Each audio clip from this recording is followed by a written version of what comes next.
My name is Caroline Senet. I'm a researcher and lecturer at Utrecht University at the Copernicus Institute of Sustainable Development, and I have today the great honor to chair and moderate this session dedicated to planetary integrity and the Sustainable Development Goals. So the Global Goals Webinar Series is a joint endeavor of the Global Goals Project conducted at Utrecht University and the SDG Taskforce on the Sustainable Development Goals of the Earth System Governance Project, which is the largest research networks on the politics and governance of Earth system transformations.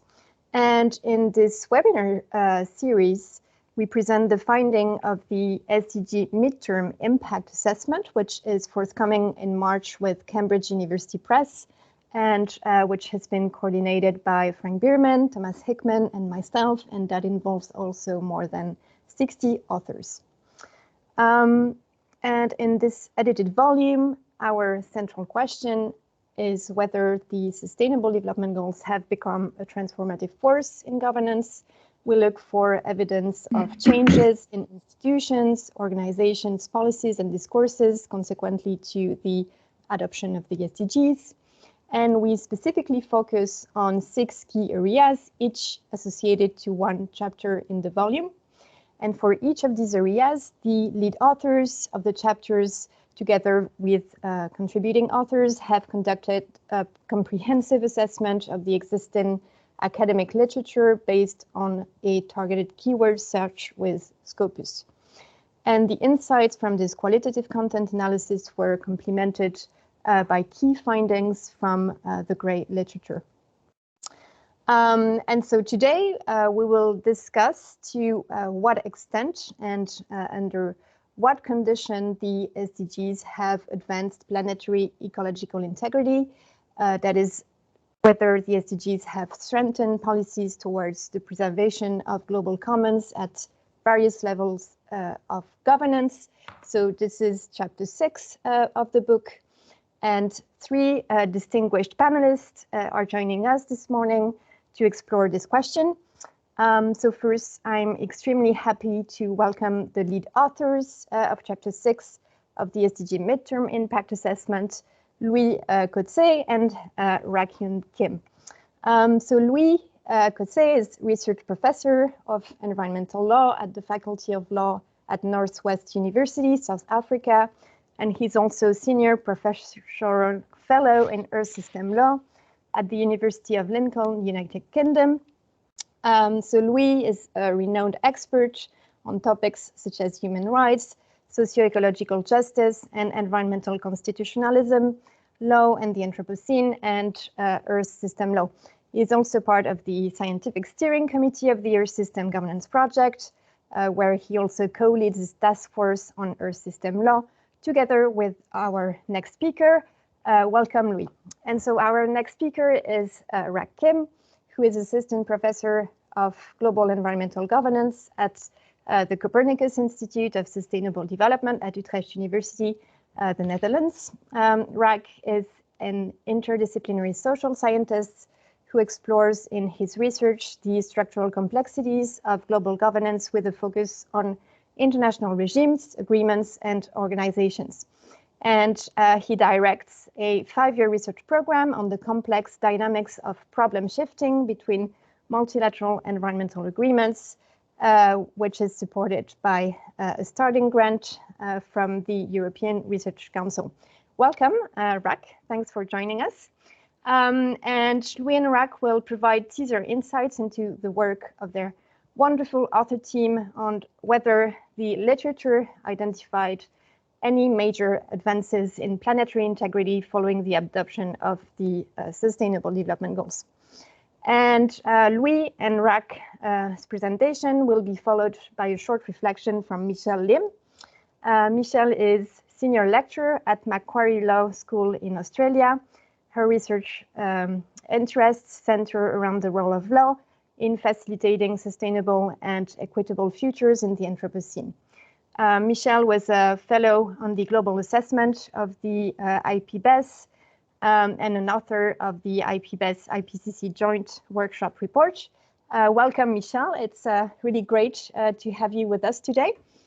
But before I hand over to our panelists, here are some notes on housekeeping, although I'm really sure that you are all MS Teams experts by now. So this is a webinar version of MS Teams, so only panelists and moderators' videos and audio are available. You can access the chat function, and the panel will address the questions, the audience questions, your questions, after the speakers' presentations. So to ask a question, you can use the chat function, or you can also raise your hand. And if you wish to direct your question at a certain speaker, just type in their name and then your question. So without further ado, I'm now extremely happy to give the floor to Louis and Rak, and I think that Rak will start. Thank you so much.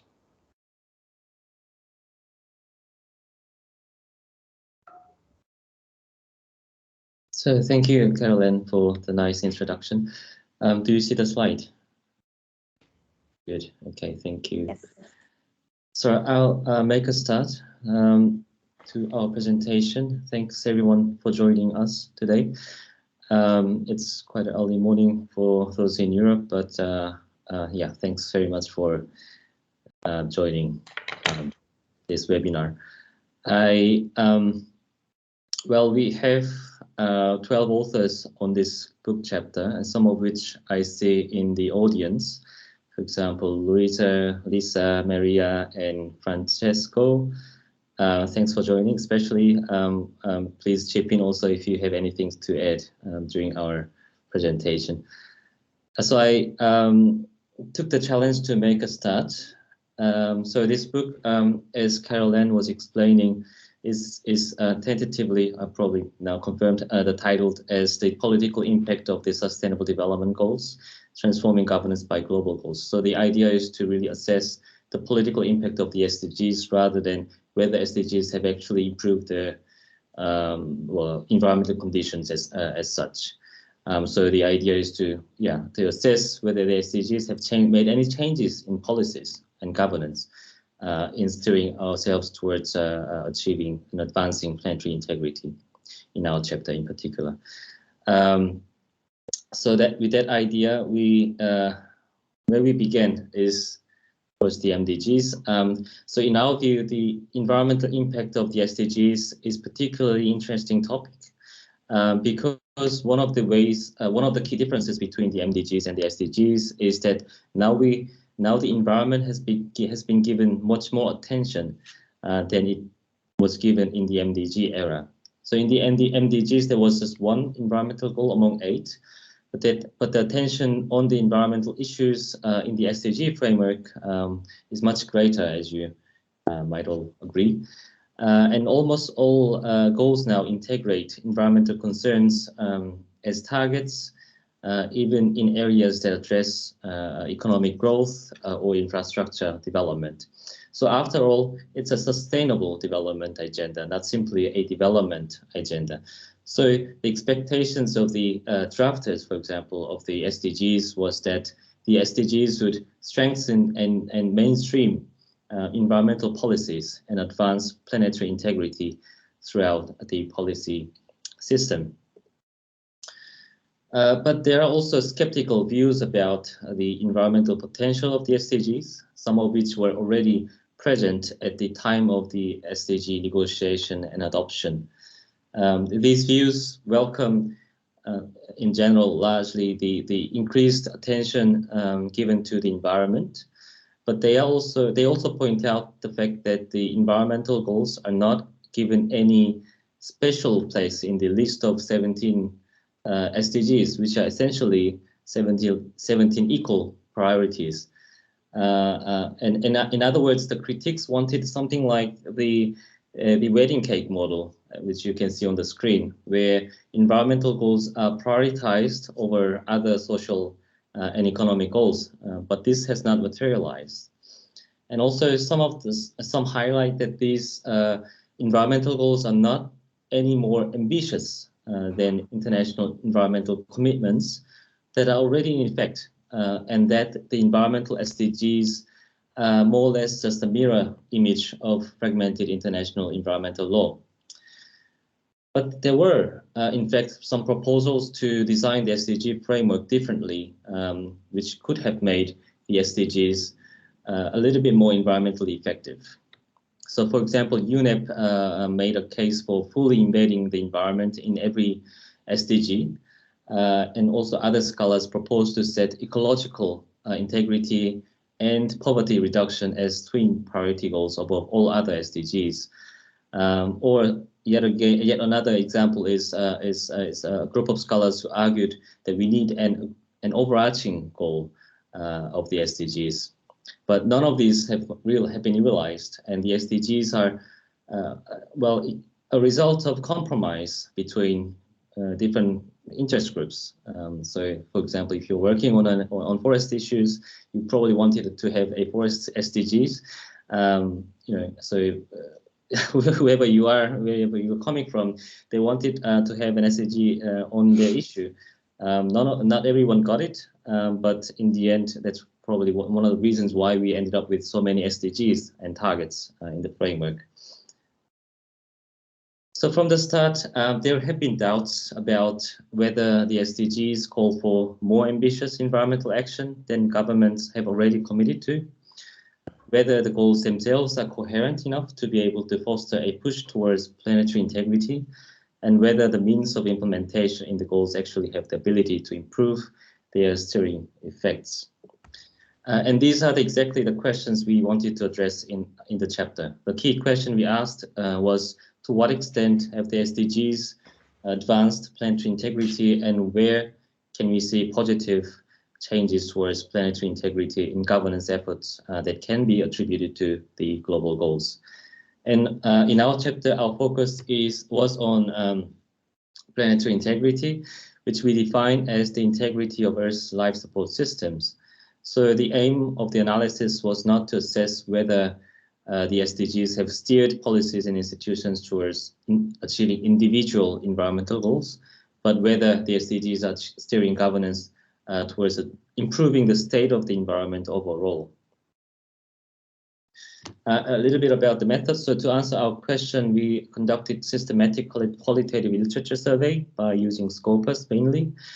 We identified about 100 publications published in English before 2021 that include the SDGs in the title, abstract keywords, and with reference to the environment in conjunction with law, policy, institutional governance. But in addition to this literature, we also drew on great literature such as reports, NGO reports, IO reports, and the multidisciplinary expertise and perspectives of our author team. And we generated basically two types of insights, which Louis will present after this slide. So general insights on the potential of the SDGs in steering governance towards a prioritization of planetary integrity, and more insights and more specific insights from experience on 4 different levels of governance: global, regional, national, and transnational, and different types of key actors operating on these levels. For example, international organizations on the global and regional levels, governments on the national level, and corporations on the transnational level. So over to you, Louis. Thank you very much, Rak. Could you just, could you just reshare the presentation again, please? We seem to have lost it briefly.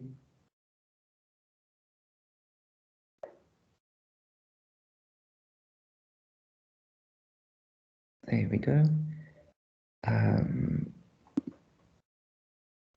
Excellent. So following up on what Rak's just introduced, I think the general findings certainly is that most studies attribute no direct steering power to the SDGs, and studies more or less agree that the SDGs rather act as orchestrators with only indirect steering effects. And certainly in the environmental area, they act as headlines, which mainly serve to cluster environmental agreements under broader themes such as biodiversity, climate change, and so forth. In the literature,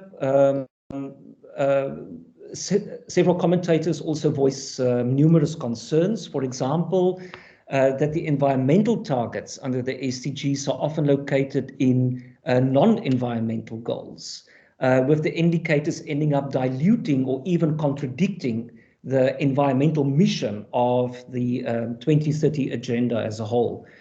And most environmental targets under the SDGs, is another comment that is pointed out, were extracted from earlier agreements, which might also draw resistance from other bodies or agreements in the same area, and might even give rise to conflicting priorities.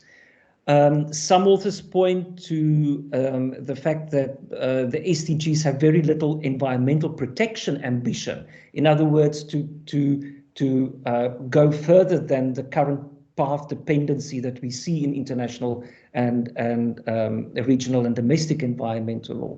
And they might even have a negative steering effect on planetary integrity, in that they could incentivize countries to further subordinate environmental priorities in their development plans in pursuit of socio-economic development.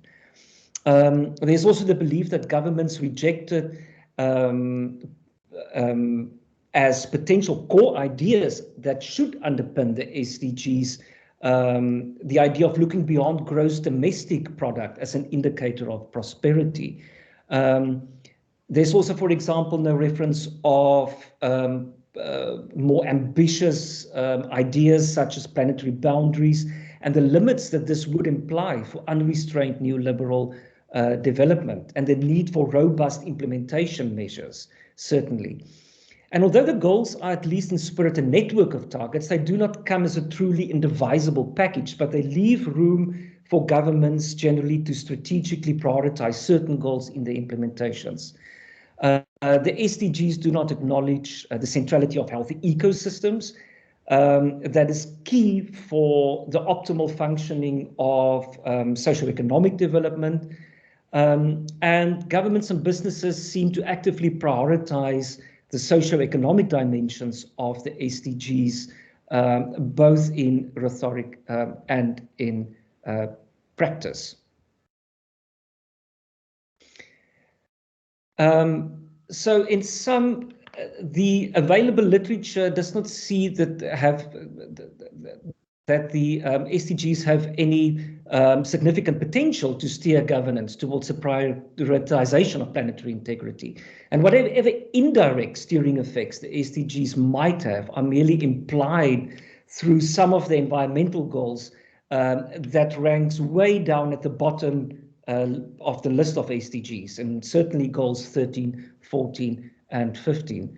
If we look at the specific levels of governance that we focused on in our analysis, we divided this part of the analysis by looking at 3 environmental institutions, if you like, and 1 non-environmental regime, the International Labour Organization. Now, in terms of the United Nations Environment Assembly, which is certainly the primary international organization focused on global environmental governance, several meetings of the Assembly explicitly embrace the SDGs concern, which as a concern which suggests the potential also for the Assembly to govern complex interactions. But it seems on balance that UNEA only took very tentative steps towards governing interactions between the priorities of the SDGs.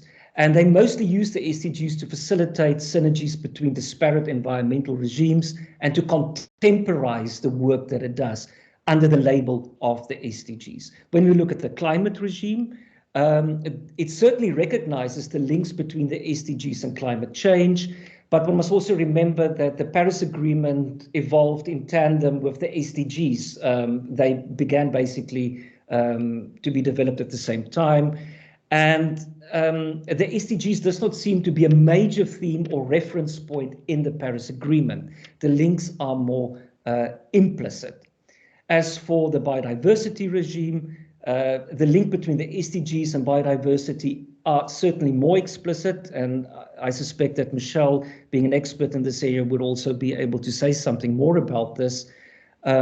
Certainly, one could see the explicit reference in the Global Assessment Report of the Intergovernmental Science Policy Platform on Biodiversity and Ecosystem Services, which emphasizes the contribution of biodiversity and ecosystem services to realize the SDGs.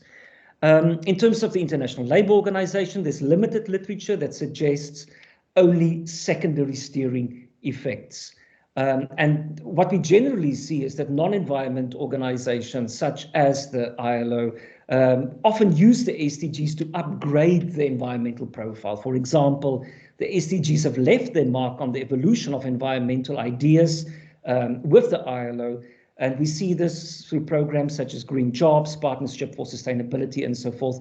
But the ILO certainly sees itself more as a manager than a recipient of the SDGs.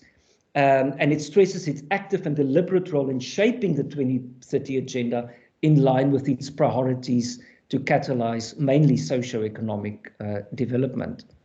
In terms of regional governance, as we know, the European Union is considered to be one of the front runners in regional environmental governance, but the findings here are also a bit of a mixed bag.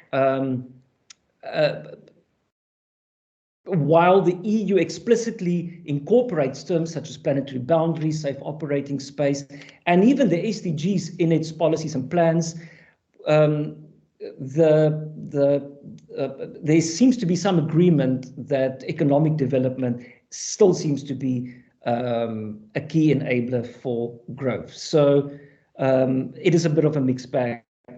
On the other side of the globe, the Economic Commission for Latin America and the Caribbean, there's a lot of explicit mentioning of the SDGs and policies and plans, but with very few specific commitments that we see. And ECLAC certainly still prioritizes or seems to prioritize economic issues while stressing the need for economic growth. And this will presumably be based still on the extraction-based model prevailing in Latin America and the Caribbean. So in sum, we think that the SDGs seem to be more central in regional governance bodies compared to the international organizations, certainly in the EU's case, but the actual environmental steering effects remain rather limited. Very briefly, in terms of and I'm almost concluding, in terms of the national experience, we focus on South Africa as an emerging economy, but also a highly unequal country, but again, with developed laws and plans and so forth. There are some links between its national development plan and the SDGs, but the SDGs doesn't seem to have shaped much of development strategies and plans in the country, even though the government sees a 74% convergence with the SDGs. And this appears to be consistent with national experiences elsewhere. Some research has shown that countries of varying income levels prioritize those SDGs that are consistent with their earlier development policies, as is the case in South Africa. And the SDGs seems to legitimize development goals and policies that have already been decided on. Another general trend at the national level is that many countries prioritize the socio-economic goals over the environmental goals.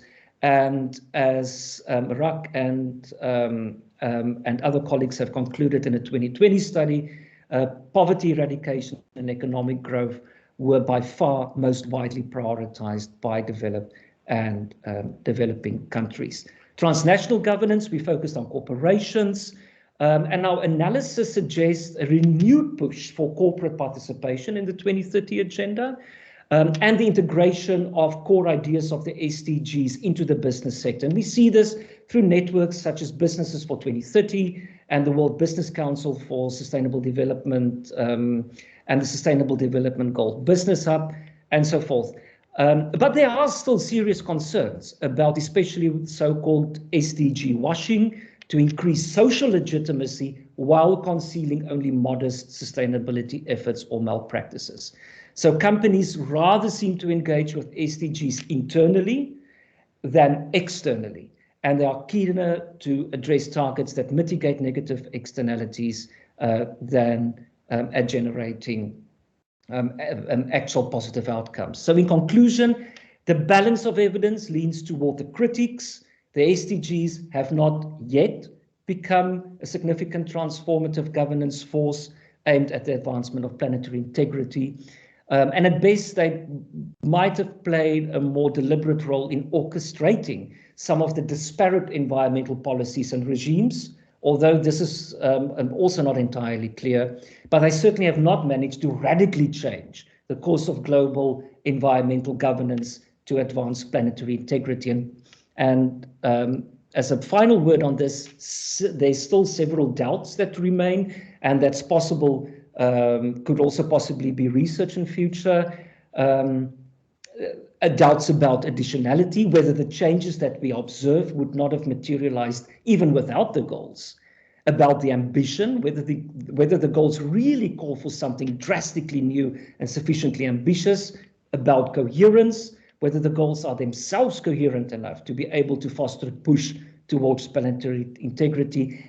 And of course, important as always, about implementation, whether the means of implementation in the goals actually have the ability to improve their steering effects. Thank you, and with that I hand over to Michelle.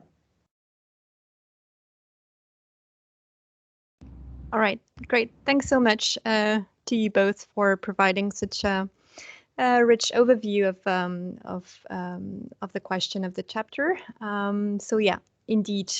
Now, Michelle, please, you can take over and share with us what your take is on the question.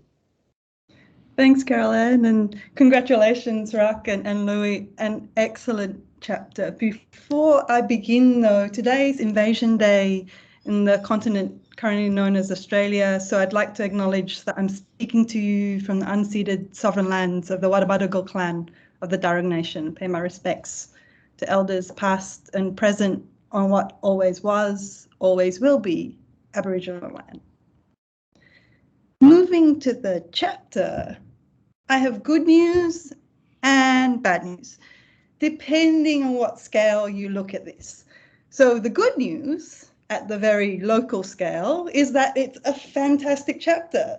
What you've articulated so far already, asking exactly the right questions at this stage in the life cycle of the 2030 Agenda. That is, how well do the SDGs steer towards planetary integrity? And the way you've defined it already, looking not just at one particular goal, but the reality of the interconnected nature of our ecological systems. So that in itself, excellent, looking also very specific definition of, as you've already talked about, steering.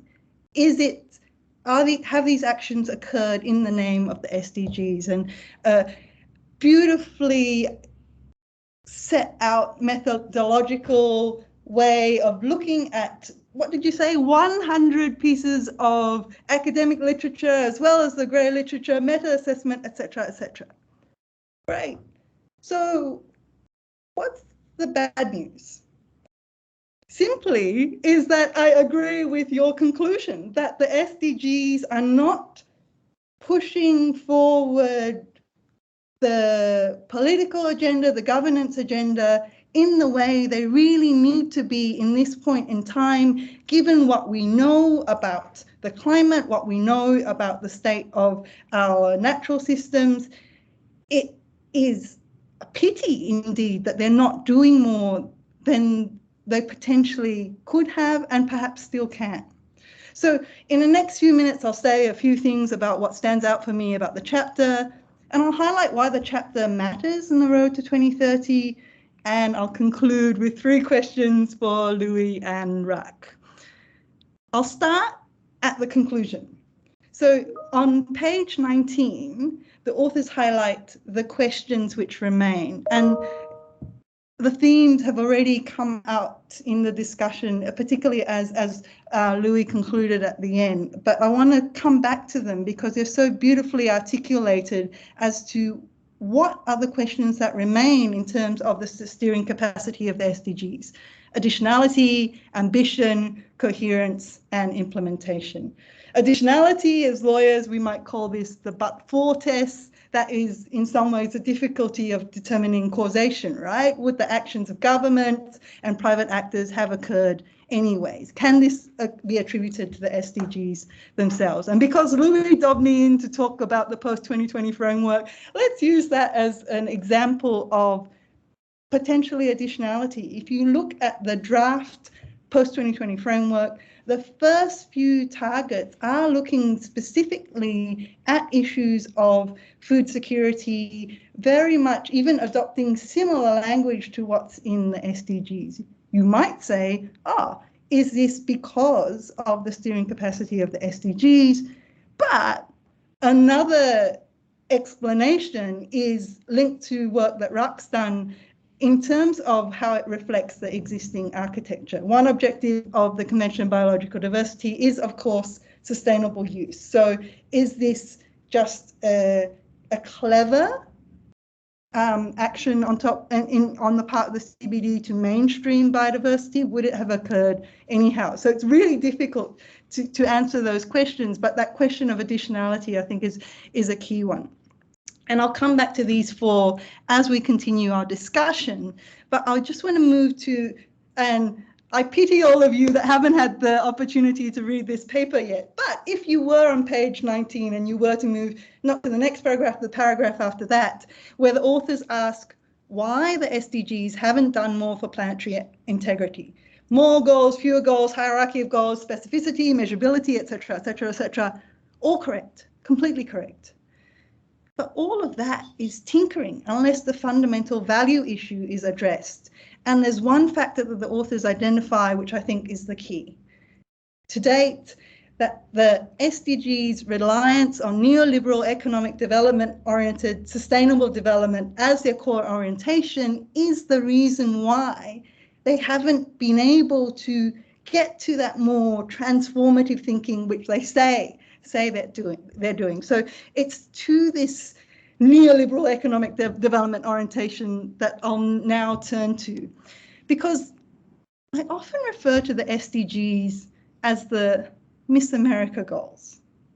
Why? Think about it.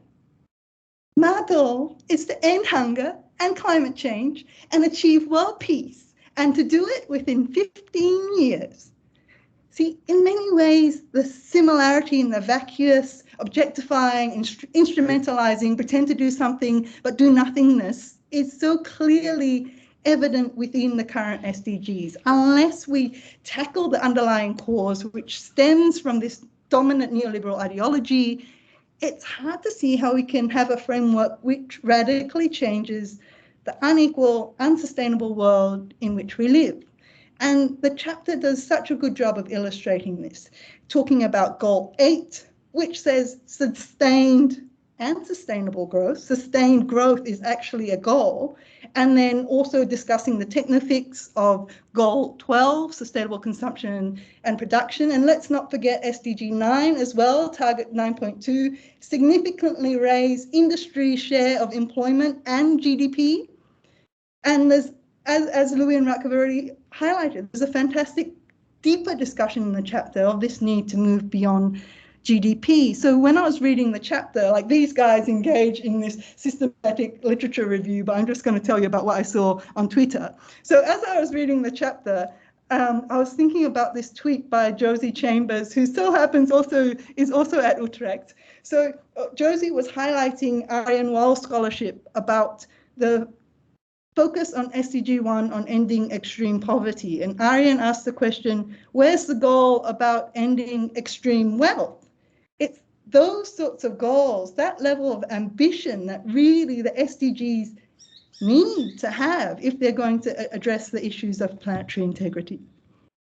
And there's this heading in the chapter, and I wish you could see my scribbles all over this beautiful piece of work, but there's this heading in the chapter which wonders whether the SDGs are a matter of window dressing. And literally I've scribbled in there, hell yeah, because that's the neoliberal capitalist plan, right? To pretend to be doing something, this greenwashing, SDG washings, pretend to be doing something so they can actually continue production and consumption and to sell you something. So this brings me to why this chapter is important. In the short term, that is towards 2030, it shines a light on the difference between what the SDGs pretend to be and what they actually are. The chapter facilitates this nuanced interpretation of what actually needs to be done, what needs to be done to move beyond lip service to transformation. And in the context of beyond 2030, is starting the discussion of what works, what doesn't work, what needs to change. I could go on and on and on and on.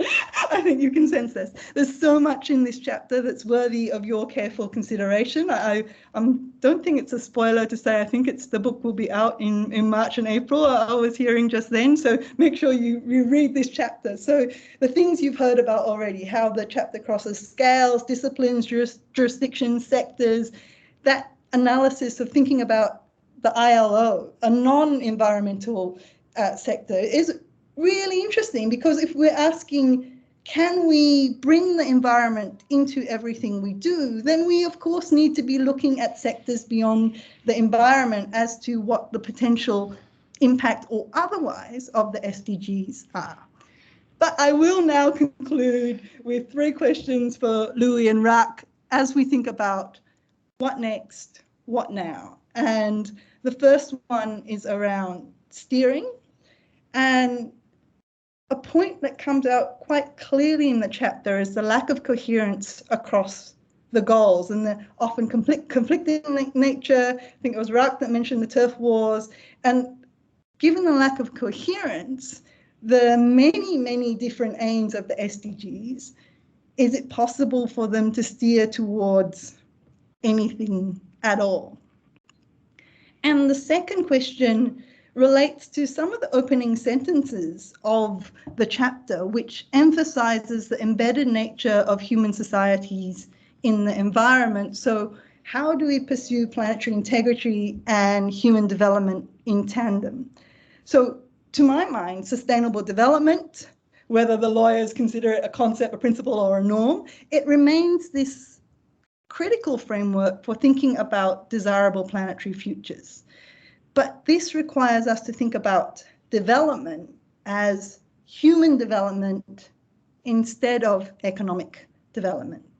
Humans and non-humans can thrive on this planet, but planetary integrity and human well-being aren't the same thing. So I was wondering if you could expand on how equity and sustainability might be pursued in tandem. How do we avoid ending up on a planet, however sustainable or however intact in an ecological sense, if it perpetuates the highly unequal structures within and between countries? And the third question, because 3 of us are lawyers here, is there any role for law in a world that's increasingly governing through goals? We see this in SDGs, and you've highlighted really nicely the goal-based nature of Paris, as well as the Convention on Biological Diversity.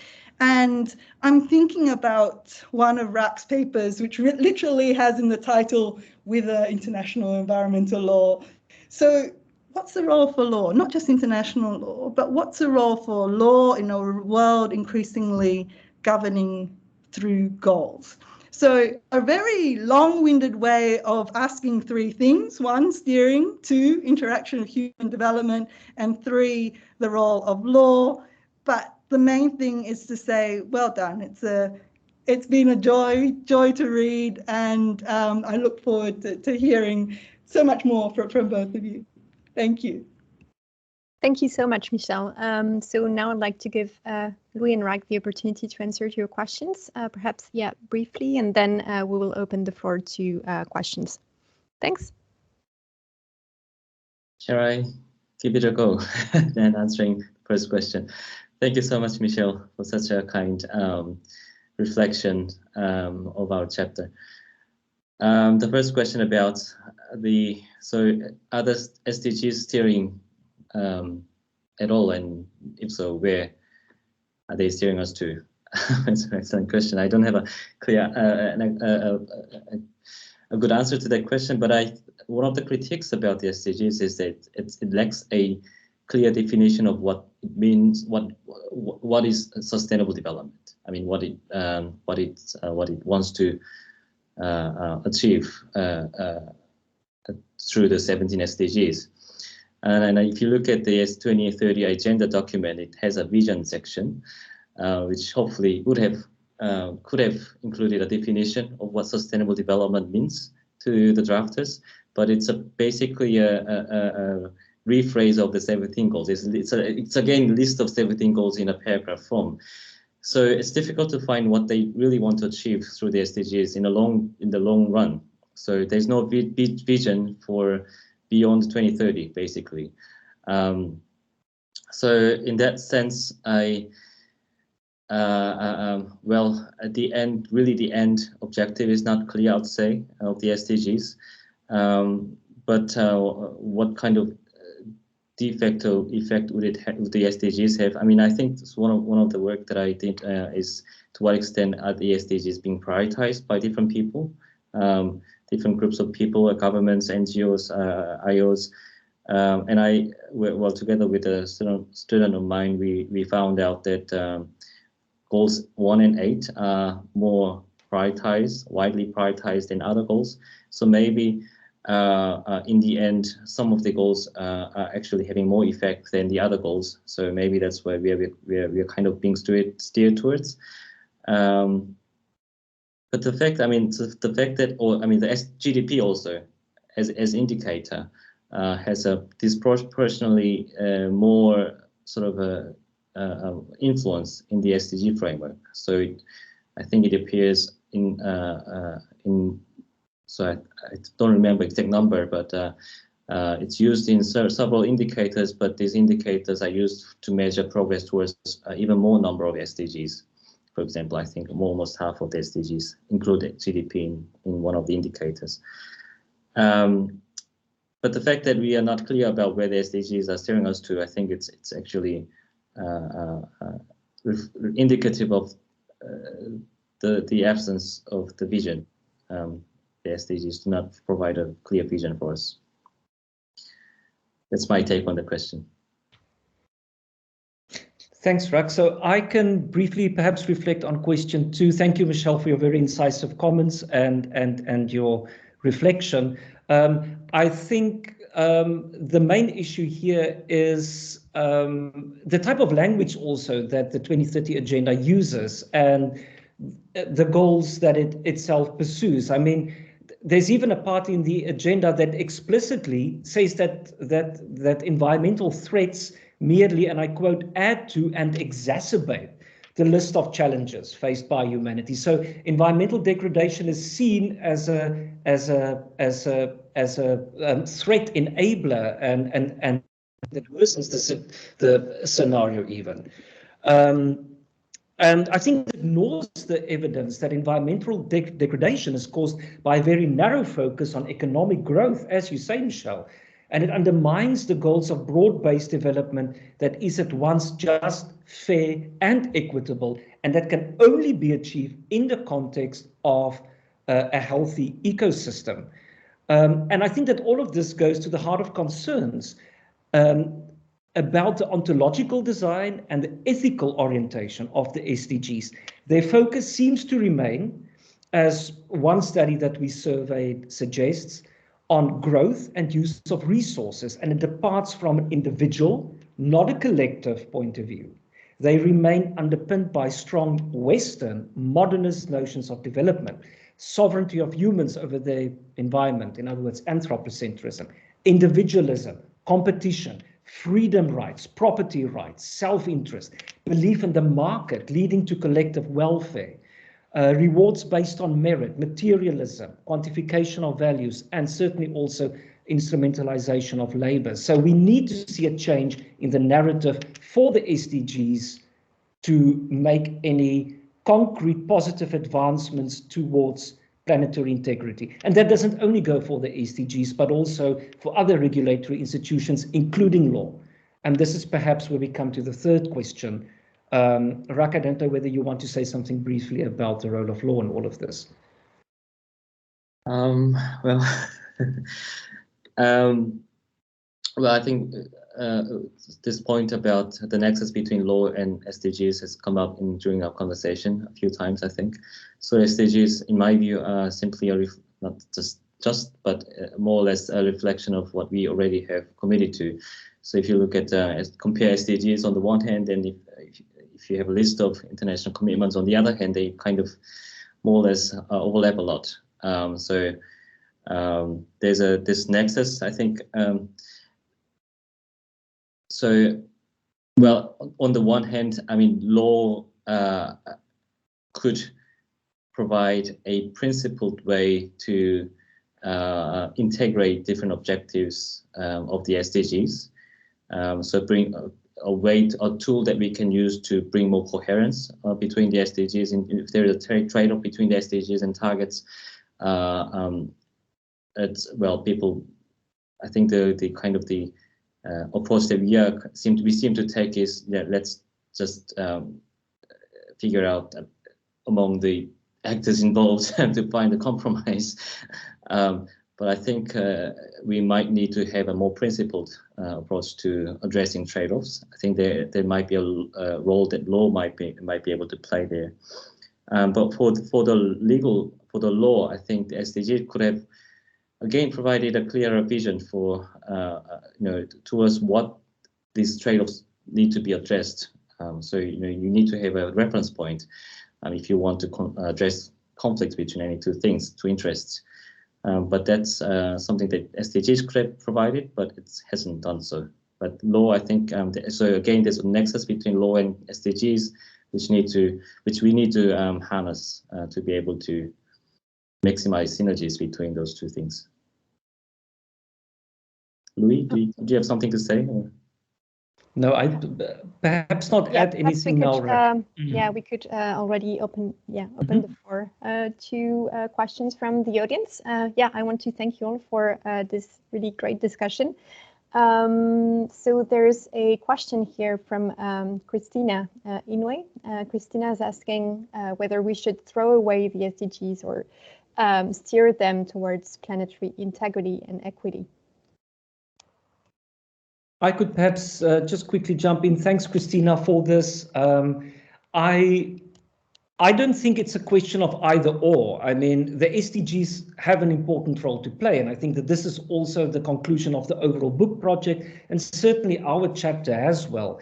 But I think we must also be realistic in our expectations of the SDGs. They do remain a non-binding, grander, broad development vision going forward, and they could provide the basis for other normative rules and governance institutions to develop and to respond to concerns such as planetary integrity. In my view, at least, and I think this is also what we saw in the chapter, is that while the SDGs disappointingly do not directly steer towards planetary integrity, there's a lot of developments, for example, in law itself, also getting back to Michelle's last question, where we see much more ambitious efforts to steer towards planetary integrity. I'm thinking of the rights of nature developments that we are seeing. I'm thinking of the inclusion of concepts such as planetary boundaries within legal frameworks, such as in the EU and even some national jurisdictions as well. So it is perhaps an issue of complementarity and of being realistic in our expectations of these different regulatory regimes and recognizing them for what they are and for what they best can achieve. But collectively viewed, it is still of a huge concern that we are not seeing anything that positively steer towards planetary integrity. I hope that answers the question. Thanks so much, Louis.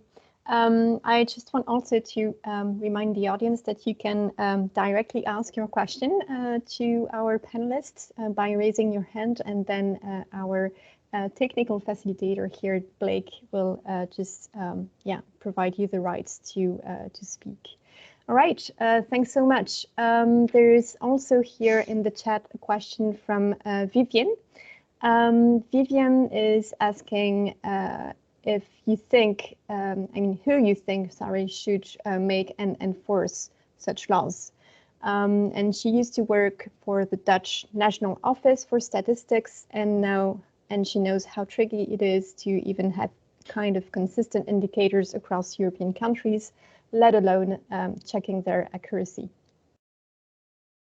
So who should be, who should be the enforcer of such laws?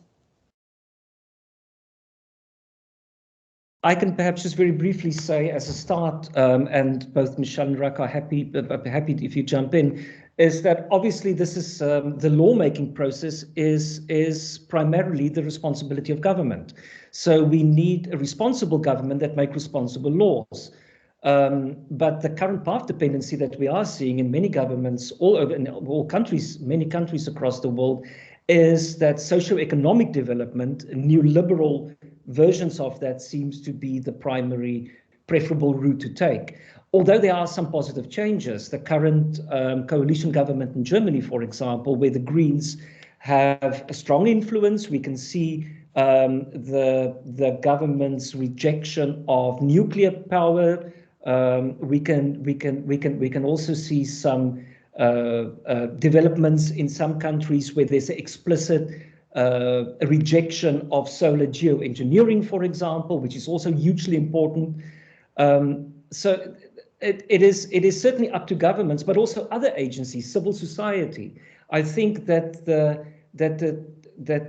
that there's a lot of pressure coming from civil society, certainly in the climate activism domain, and that is filtering up, as it were, from the bottom up into more formal legal processes.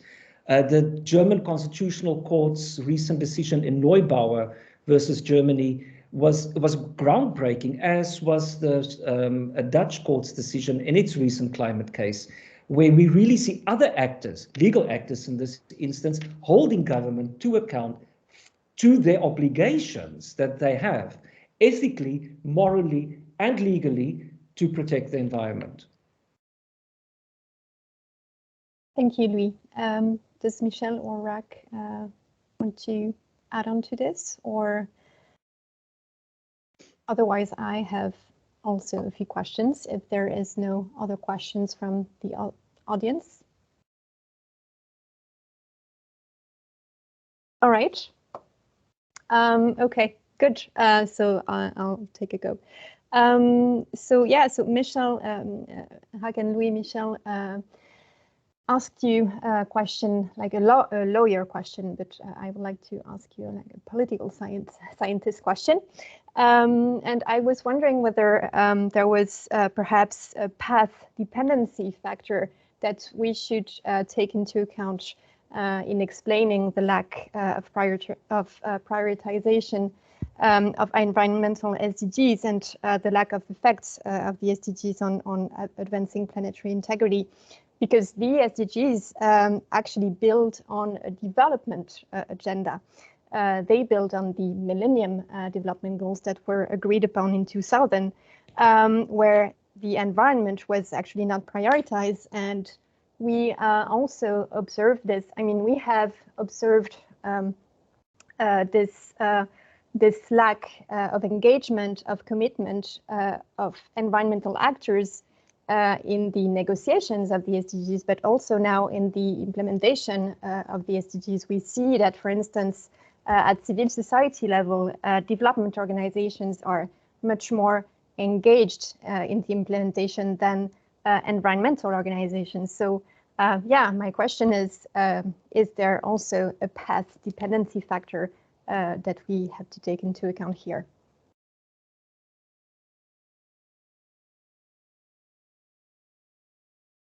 Louis, do you want to have a go, or shall I? Please go ahead, Rak. Okay, I mean, I fully agree with Caroline. I agree there is a path dependency factor. I mean, we started with the MDGs. expanded it to a sustainable development agenda, try to expand it to a sustainable development agenda, and I think we are still in a process of doing so, rather than having really achieved where we want to be. And I also think that where I'm from, I'm an environmentalist. I'm not social. I tend to prioritize the environmental concerns more than social concerns. I mean, in my research at least, and not in my personal life, I guess. So I would want to have, for example, clearer definition again of what sustainable development means, how sustainable as an adjective really modifies development. And it's not clear what the role of that adjective is in that concept of sustainable development. What is sustainable development? I mean, how is it how environmentally sustainable should a development be, for example?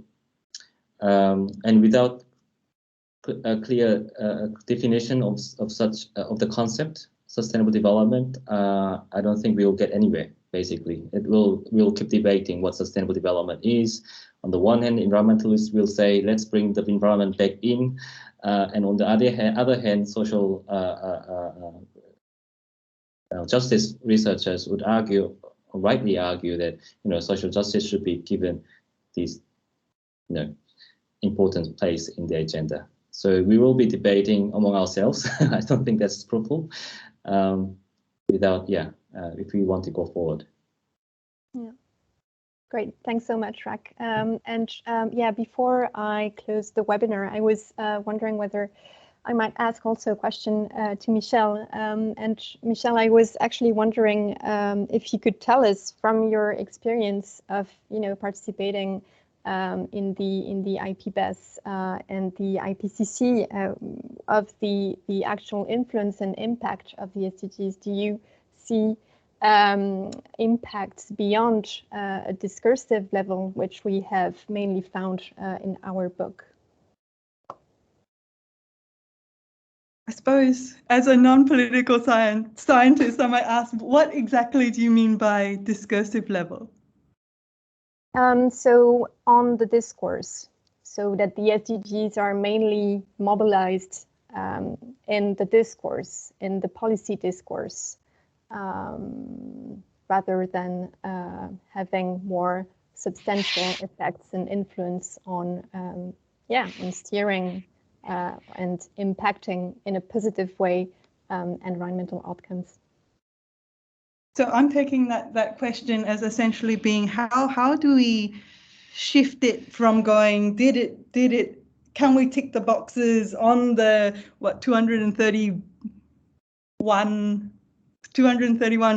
indicators, but rather how can it actually shift, building on what Louis was talking about, the narrative, the way in which we actually think about our relationships with each other and with the natural world. And if I'm going to, is that roughly around? But so in that sense, and in many ways, it links very nicely to your earlier question of path dependence, because I think it's not a question of whether there's path dependence.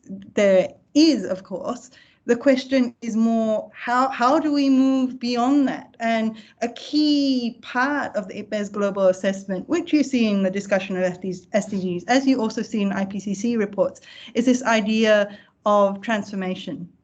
And transformative change is very much about changing those, what in IPBES language would be the indirect drivers. So the underlying values, consumption and production, those things that are the root causes, essentially, of things we see in terms of overexploitation. And yes, I don't know. I know we need to get that transformative change. I don't really know how we get it. Perhaps it's through this more civil society measures that Louis was referencing. What I do know is what we see in, for example, the draft post-2020 framework as well. It's much, much easier to get direct drivers into these sorts of, I suppose, to use the political science words, into the discourse, right? Much more difficult to go, how do we actually change ontological, this worldview which doesn't recognize issues such as limits to growth. So yes, I haven't answered your big question, but more to say it's something that really needs to be done, and the SDGs sadly need to do more. Yeah. Okay. Yeah, I think we all agree on this. All right. So I mean, it's 10:01. So yeah, I would like to close this webinar now, and I would like to warmly thank our panelists for such insightful presentations. Our also engaged audience for your questions, and also our technical facilitator, Blake Harvey, for making all this possible. So next month, we will reconvene for a new session exploring methods for analyzing steering effects of the SDGs with the lead authors of the chapter, Prajal Pradhan, Detlef van Vuren, and Birka Wikke. So just follow us on Twitter to get the latest info on this forthcoming session.